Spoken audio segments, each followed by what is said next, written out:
Assalamualaikum warahmatullahi wabarakatuh. Perkenalkan, nama saya Umi Khairul Fadlillah. Saya prodi PGMI Fakultas Tarbiyah kelas 2 AB. Nah, di sini saya ingin menceritakan sebuah dongeng dengan judul Putri Salju dan Kurcaci. Mari kita simak. Suatu hari, hiduplah seorang ratu yang sangat cantik.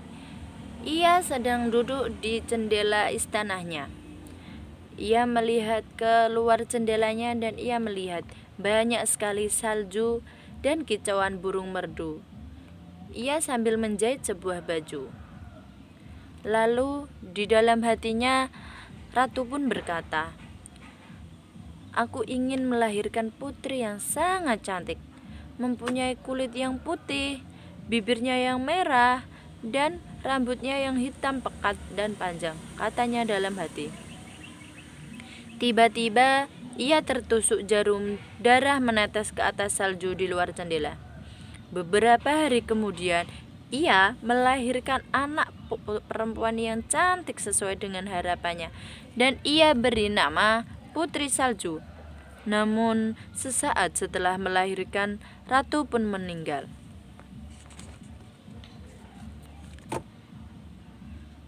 Setelah putri beranjak dewasa, raja tidak mau Putri Salju kesepian, sehingga ia menikah lagi. Tetapi ibu tirinya bersikap sangat kurang baik kepadanya, karena ibu tiri pun iri dengan kecantikannya. "Hai prajurit, bawa Putri Salju keluar dari istana ini. Buang dia ke hutan, dan jangan sampai dia bisa kembali lagi. Bunuh dia, dan kau harus kembali bawa barang bukti." "Baik, Ratu, saya akan laksanakan." "Cepat!" "Baik, Ratu." Di dalam perjalanan, prajurit pun bimbang bagaimana ia bisa membunuh sosok putri yang cantik dan baik hati itu. Lalu prajurit pun meninggalkan sang putri di hutan, dan ia kembali ke istana dengan membawa hati kerbau sebagai barang bukti. Hahaha, sekarang Putri Salju telah tiada, dan wanita yang paling cantik di negeri ini hanyalah aku. Hahaha. Lalu ratu pun bercermin. "Wahai cermin, siapakah wanita yang paling cantik di negeri ini?" Cermin pun menjawab, "Wanita yang paling cantik di negeri ini yaitu Putri Salju. Putri Saljulah yang paling cantik." "Apa kamu bilang? Apa?" "Ya, Putri Saljulah yang paling cantik." Lalu ratu pun berpikir kalau Putri Salju pun belum meninggal.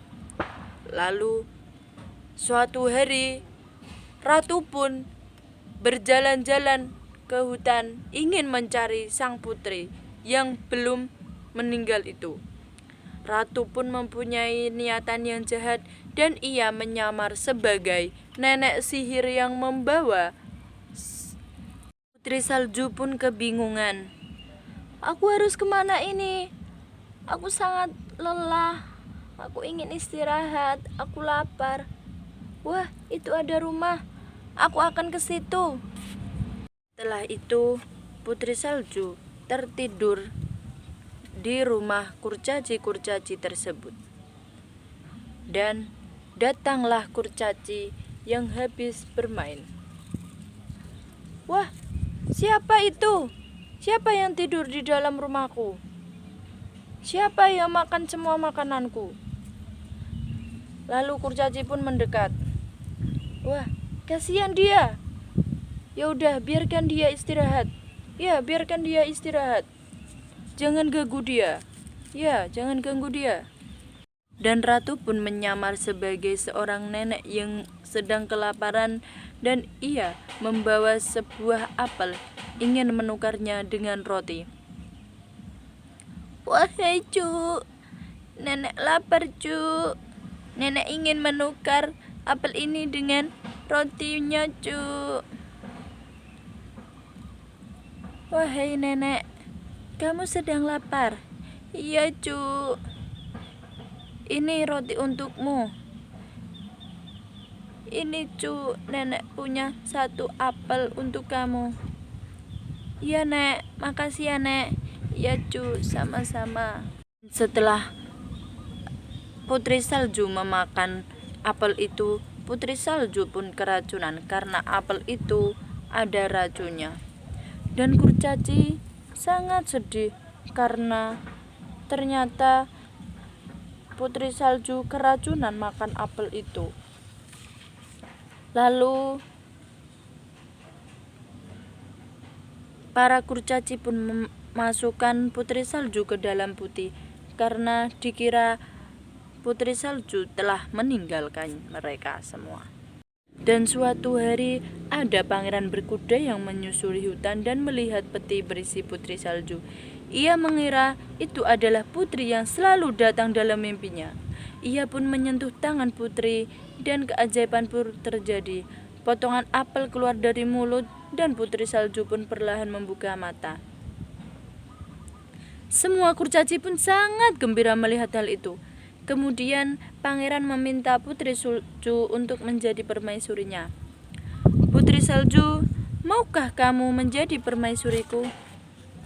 Iya Raja, aku mau jadi. Suatu hari ada pangeran berkuda yang menyusuri hutan dan melihat peti berisi Putri Salju. Ia mengira itu adalah putri yang selalu dalam mimpinya. Ia pun menyentuh tangan sang putri dan keajaiban pun terjadi. Potongan apel pun keluar dari mulut dan Putri Salju perlahan membuka mata. Semua kurcaci sangatlah gembira. Ye, Putri Salju kembali membuka mata, ye. Kemudian pangeran meminta Putri Salju untuk menjadi permaisurinya. Wahai sang putri, maukah engkau jadi permaisuriku? Putri pun menyanggupi permintaannya. Iya pangeran, aku ingin menjadi permaisurimu. Mereka pun menikah dan hidup bahagia dengan 7 kurcaci tersebut.